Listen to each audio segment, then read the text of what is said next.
دوستو آج میں آپ کے لیے ایثار و قربانی کا ایک ایسا ایمان افروز واقعہ لے کر آیا ہوں جسے سن کر آپ سب کے ایمان تازہ ہو جائیں گے۔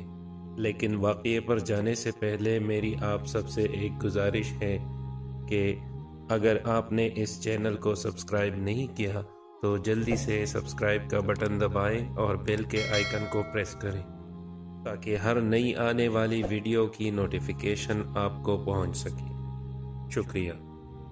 تو دوستو واقعہ کچھ یوں ہے کہ حضور اکرم صلی اللہ علیہ وآلہ وسلم شب معراج میں بیت المقدس کی طرف جاتے ہوئے مصر کے قریب ایک مقام سے گزرے تو انہیں نہایت ہی اعلیٰ اور زبردست خوشبو آنے لگی۔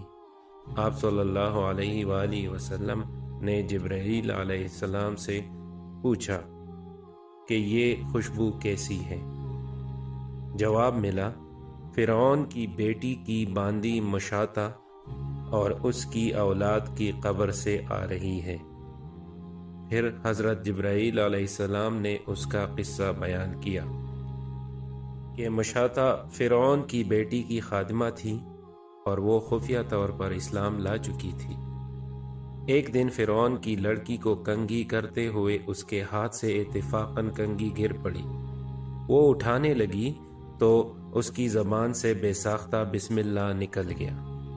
اس پر شہزادی نے کہا کہ تو نے آج عجیب کلمہ بولا، رب تو میرے باپ فرعون ہی ہے، تو پھر تم نے یہ کس کا نام لیا ہے؟ اس نے جواب دیا، فرعون رب نہیں بلکہ رب وہ اللہ ہے جو مجھے اور تجھے اور خود فرعون کو روزی دیتا ہے۔ شہزادی نے کہا، اچھا تو میرے باپ کے سوا کسی اور کو اپنا رب مانتی ہے؟ اس نے جواب دیا، ہاں، میرا تیرا اور تیرے باپ کا رب اللہ تعالی ہی ہے۔ شہزادی نے اپنے باپ سے کہلوایا۔ وہ سخت غضبناک ہوا اور اسی وقت اسے برسر دربار بلوا بھیجا اور کہا، کیا تو نے میرے سوا کسی اور کو اپنا رب مان لیا ہے؟ اس نے کہا کہ میرا اور تیرا رب اللہ تعالی ہی ہے جو بلندیوں اور بزرگی والا ہے۔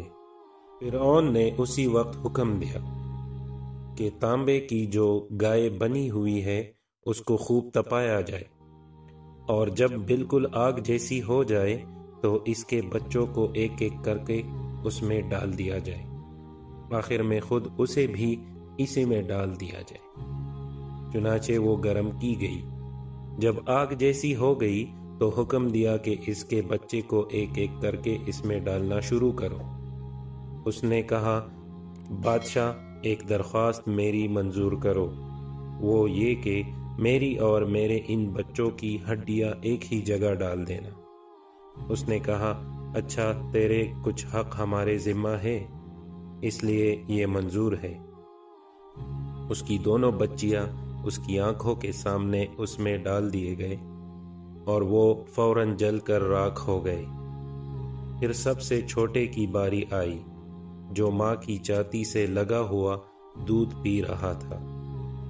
فرعون کے سپاہیوں نے اسے گھسیٹا تو اس نیک بندی کی آنکھوں تلے اندھیرا چھا گیا۔ اللہ تعالیٰ نے اس بچے کو اسی وقت زبان دے دی اور اس نے بآواز بلند کہا، اماں جان افسوس نہ کر، اماں جان ذرا بھی پس و پیش نہ کرو، حق پر جان دینا ہی سب سے بڑی نیکی ہے۔